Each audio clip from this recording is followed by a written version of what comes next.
These machines have been out for a while now, but I haven't found a video that directly compares an M2 Max Studio with an M4 Max Studio. So this is my no-frills video editor review. We're going to do two tests. One, an export test from Final Cut Pro, and then the second test is a Handbrake encoding video. And for good measure, I'm going to include my 14-inch M1 Pro Mac Pro. After I share the test results with you, we find out what it means for us videographers, and then I explain my reasoning for upgrading from the M2 Max Studio to the M4 Max Studio. And you might be surprised by what I have to share. So let's get into it. Here are the specs of all three machines. This is the base M1 Pro. The M2 Max Studio specs are also all of the base specs with no upgrades. And with the M4 Max, we have gone with the upgraded version, the 16-core CPU, the 40-core GPU, 48 gigabytes of RAM, and 1 terabyte SSD.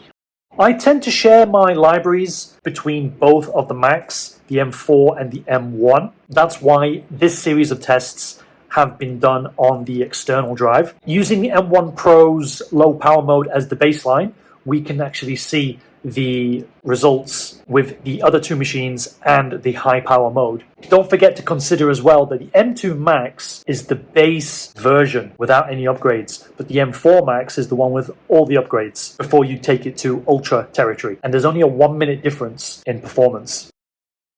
In this second round of tests, what I've done is copied the necessary libraries over to the internal drives and then re-performed the same export process. You'll notice that the M1 Pro in both power modes benefits the most from using the internal drives. The studios don't. There is a reason for that, and I'll go into that a little bit later. But what's happened here is what took the M1 Pro on a low power mode 12 minutes is now only 10 minutes 48, and the higher power mode also shaves off a minute 30 almost in encoding time. This particular graph shows both tests and the results in relative terms to each other. Here it is more clearly defined with regards to the speeds, especially with the M1 Pro.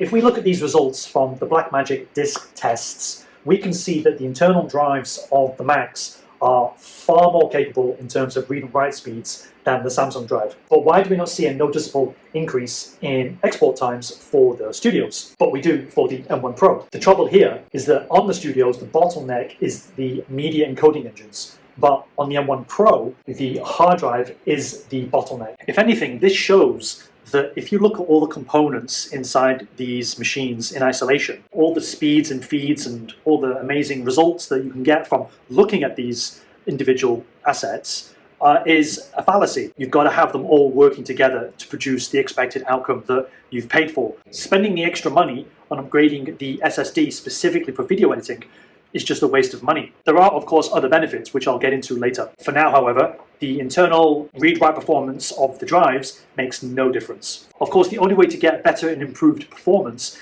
is to buy the Mac Studio Ultra. And let's not forget, we're comparing the low-end M2 Max with the highest-end M4 Max, and you can see the performance difference. While the single-core and multi-core scores are impressive as a gain from one model to the next, when you actually look at the export times, it only translates into either a 26% faster performance or 19% faster performance on exports.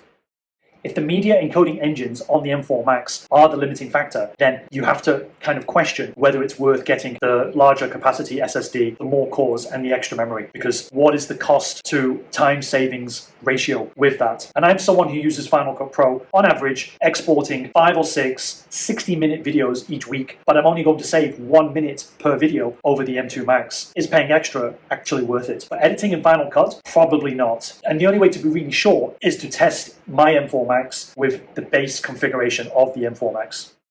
There's no doubt when it comes to Handbrake encoding, the M4 Max absolutely crushes it. It's here where all of the performance cores shine, and you've got this 16-minute difference between the M2 Max and the M4 Max. The performance is also in line with how much faster the M2 Max is over the M1 Pro. You can see at the bottom in the key takeaway that the M4 Max is 82% faster than the M2 Max, but the M2 Max is 84% faster than the low power mode of the M1 Pro. You can clearly see that the M4 Max is a significant step up over the M2 Max. The video file that I used was 14 gigabytes in size, a 4K video file, 24 frames per second, and it was encoded down to, or re-encoded down to 1080p. If your workflow is heavily dependent on encoding, then this is going to be a time saver without needing to plump for the Ultra. I went into this purchase of the M4 Max because I wanted something faster for my video editing, and it turns out that I only gain a minute per video, and while Handbrake is astonishingly fast, I don't actually encode a lot of videos with Handbrake. So how do I benefit from using this machine over the M2 Max? Normally when I'm working, I'll have Final Cut on one monitor and I'll have Descript on another monitor. With the M2 Max I was hitting that memory ceiling of 32 gigabytes. Now of course I've got 48 gigabytes, I've got some headroom. The hard drive is still faster, and so everything is much snappier. But again, these are all tiny little benefits, I guess. Are they worth the price? Yes and no. But the nice thing about having that headroom is that I can use a local language model on the same machine running at the same time as the two video editing apps. That I really like having. But it's very benefit adjacent, isn't it? There's still no clear reason as to what I get from the M4 over the M2. What I haven't told you yet is that I bought the M4 at half price. Because of the memory crisis, and this is another reason why I did buy it,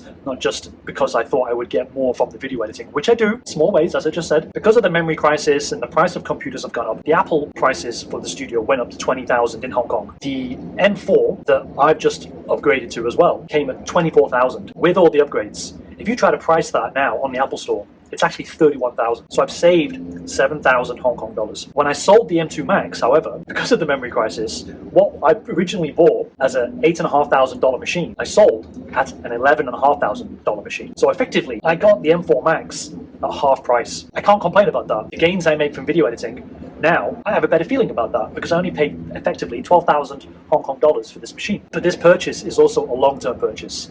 I hope, because I've saved from the retail price, 7,000, and I've saved on the second-hand market, 12,000. This is my hedge against the memory crisis. In fact, I read today all three memory manufacturers have sold their inventory for the whole of next year. It's already gone, so the prices are not coming down. I predict, in my humble opinion, as a non-expert in these things, I predict this will go on into 2028 and 2029. And then at some point, hopefully, and I don't mean that in the sense that I hope people lose their jobs, but it's a sad fact of what is essentially the AI bubble. By 2030, prices will come down again, and that's when I'll make another purchase. And so the M4 Max is a hedge against the fact that I will not be able to buy another machine in the next few years. So it's basically buy now or stick with the M2 for a few more years, and I've already said that I'm hitting the limits of what it can do. There's no expandability at all in the M2 Max for my needs, whereas the M4, it seems like it does have a lot of expandability. I just realized I didn't mention something in the wrap-up, and that's the Magic Mask feature in Final Cut Pro. On the M2, it sucked ass. I used it last week, and the video took overnight to process on export, so it's my hope when I use it this week, I'll actually get much better performance because, well, I just paid all that money for it. It does speak to the fact that if I'm going to keep this for another 4 or 5 years, then as Apple add in new features, I need that headroom. I need all those little quality of life benefits that I'm getting from the M4 over the M2. There we are, back to the video. I do hope that whatever you decide to purchase, this video in some way has been helpful towards making the correct decision for you. Thank you for watching, and hopefully I'll upload as soon as possible for the next video. This is the footnote section, so you don't have to stick around, but I do want to mention a couple of things that I couldn't mention in the main review. One is the M1 Pro's internal SSD on the Blackmagic speed test results is actually faster than the M2 Max Studios. That was odd. Wasn't expecting that at all. One reason why I made this video is because I couldn't find a direct comparison video between an M2 Studio and an M4 Studio. They just don't seem to exist. If you type that in, YouTube will give you Studio M4 to M1 or Studio to Mac Mini. I don't know what that's about. This is supposedly the best search engine on the planet, and they can't actually dig up any relevant videos. So I had to go to Grok, and Grok found one, but it was in Cantonese, ironically, in the city where I'm currently living, and I don't understand it. But there is a video there, and the link is in the show notes. The last thing I want to mention, Handbrake isn't any faster on either the internal drive or the SSD. There's no benefits, unlike with the exporting with using Final Cut Pro. And my final footnote is the fact that I have an M1 Pro, and I'm astonished actually how performant it actually is in the face of the comparisons that we've discussed in this video. And I can see myself keeping this around as a secondary machine for a lot longer. And I was, before I found out the price, I was going to download, again, before I found out the price, I was going to download Apple Compressor, because at the moment you can make Mac clusters with Mac Studios. But what I found out is they're not dependent on Mac Studios just using those. You could actually use MacBook Pros and Mac Minis in a hodgepodge sort of setup. In some respects, Final Cut Pro on the M4 Max could be faster if I can tether the M1 Pro to it and offload some of the duties, so then you've got 3 media encoding engines running off the export. That would be kind of interesting. If we as computer users, again with the memory crisis as well, as a short-term solution, just keep the old machines around and network them over the Thunderbolt in order to eke out more performance. Again, this is very video editing centric, so I'm sure it does work on DaVinci Resolve, but for Final Cut Pro you need to download Compressor, and it's about £50, which at the moment I'm not going to do just for the sake of finding out. But who knows? Later on, maybe I will, and then I'll find out I probably saved 10 seconds when I could have just not done that at all. Thanks for watching even the footnotes.